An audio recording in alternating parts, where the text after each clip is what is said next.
Outfield ও drainage ব্যবস্থা ঢেলে সাজাতে আগামী প্রায় ১.৫ বছর ক্রিকেট খেলা বন্ধ থাকবে মিরপুর স্টেডিয়ামে।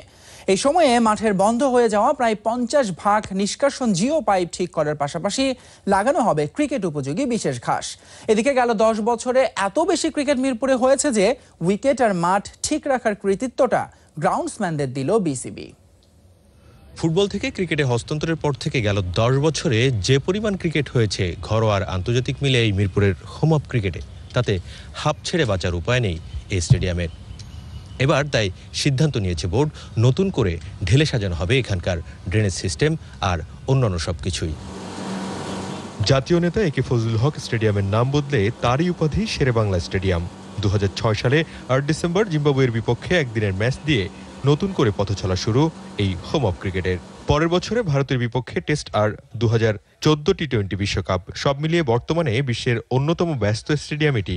এখন পর্যন্ত ১০৩ ওয়ানডে গড়িয়েছে এই মাঠে, হয়েছে ১৫ টেস্ট আর ৩৬ টি-২০ ম্যাচও।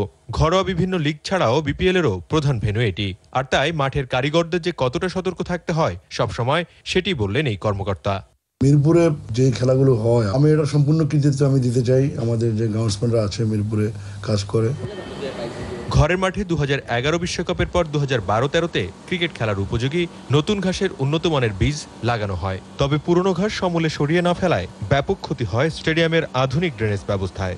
এখন সেটির ৫০ ভাগই অকার্যকর, যে কারণে বৃষ্টি থেকে বাঁচতে ঢেকে ফেলা হয় পুরো মাঠ। সেই সমস্যা সমাধান করতে এবার মাঠে নামছে ক্রিকেট বোর্ড। ঘরের মাঠে দেশের মাটিতে আন্তর্জাতিক ক্রিকেটের দীর্ঘবিরতি থাকায় সময়টাকে বেছে নিয়েছে গ্রাউন্ডস কমিটি। জিও ট্যাক্স এবং জিও পাইপগুলো দেওয়া আছে, পাইপগুলো হয়তো জায়গায় জায়গায় জ্যাম হয়ে গেছে বা পানি এটা ঠিক মতো যাচ্ছে না। ড্রেনেজ সিস্টেম মানে বাইরে যে পানিটা পড়ে ওটা তো কোথাও কোথাও অবস্টাকল আছে। তো we will find out everything, we are going to change several places. বিশ্বমানের ড্রেনেজ ব্যবস্থা থাকার পরও শুধু ঘাসের কারণে নষ্ট হয়ে যাওয়ায় চট্টগ্রাম, কক্সবাজার বা বিকেএসপির মতো দ্রুত পানি সরে না মিরপুর স্টেডিয়াম থেকে। তবে মাঠ সংস্কার শেষ হলে ২০১৮ সালে নতুন এক আউটফিল্ড পাবে home of cricket. Salauddin Sumon, Jamuna sports, Dhaka. বদলে যাচ্ছে চট্টগ্রামের ২ স্টেডিয়ামের চেহারাও। দর্শক আসন বাড়াতে নতুন করে গ্যালারি বানানো সহ আধুনিকায়নের পরিকল্পনা চলছে জহুর আহমেদ চৌধুরী স্টেডিয়ামে। আর সামনের বছর বিপিএল আয়োজনের জন্য প্রস্তুত করা হবে এম এ আজিজ স্টেডিয়াম। এমন সব পরিকল্পনার কথা জানিয়েছেন বিসিবির সহ সভাপতি আজম নাসির। আলমগীর কবিরের ক্যামেরায় খোঁজ নিয়েছেন তাহমিদ আহমেদ। আধুনিকতার সবশেষ রঙে রঙিন হতে যাচ্ছে বন্দরনগরীর M A Aziz R Zahur Ahmed Chowdhury stadium. Stadium দুটির উন্নয়ন এবং আধুনিকতার নতুন করে সংস্কার করার পরিকল্পনা হাতে নিয়েছে বিসিবি, যার ফলশ্রুতিতে আগামী বছরেই এম এ আজিজ স্টেডিয়ামে বিপিএল আয়োজন করতে চায় বিসিবি। সে লক্ষ্যে গ্যালারিতে আসন সংখ্যা বৃদ্ধি সহ নির্মাণ করা হবে ৪টি ড্রেসিং রুম।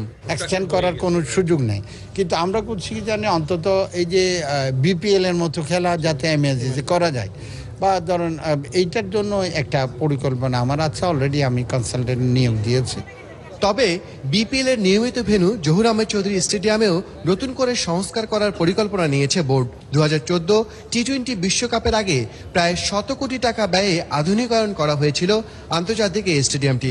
২০০৬ সালে আন্তর্জাতিক স্টেডিয়ামের স্বীকৃতি পাওয়া এই স্টেডিয়ামে এবার আধুনিকায়নের সবশেষ ছোঁয়া লাগতে যাচ্ছে। দ্বিতল করার যে সুযোগ আছে ওটা দ্বিতল করবো। প্লাস গ্যালারিগুলোতে কথা হলো যে আমাদের একটা ছাউনি দেওয়া, কারণ রোদের বাইরের লোকটা ব্যথাটা আর এটার জন্য অলরেডি কথা হচ্ছে। চট্টগ্রামের এই দুটি স্টেডিয়ামের সংস্কার কাজের জন্য এরই মধ্যে পরিকল্পনা মন্ত্রণালয়ের অনুমোদনের জন্য চিঠি পাঠিয়েছে বিসিবি। তাহমিদ আহমেদ, যমুনা স্পোর্টস, চট্টগ্রাম।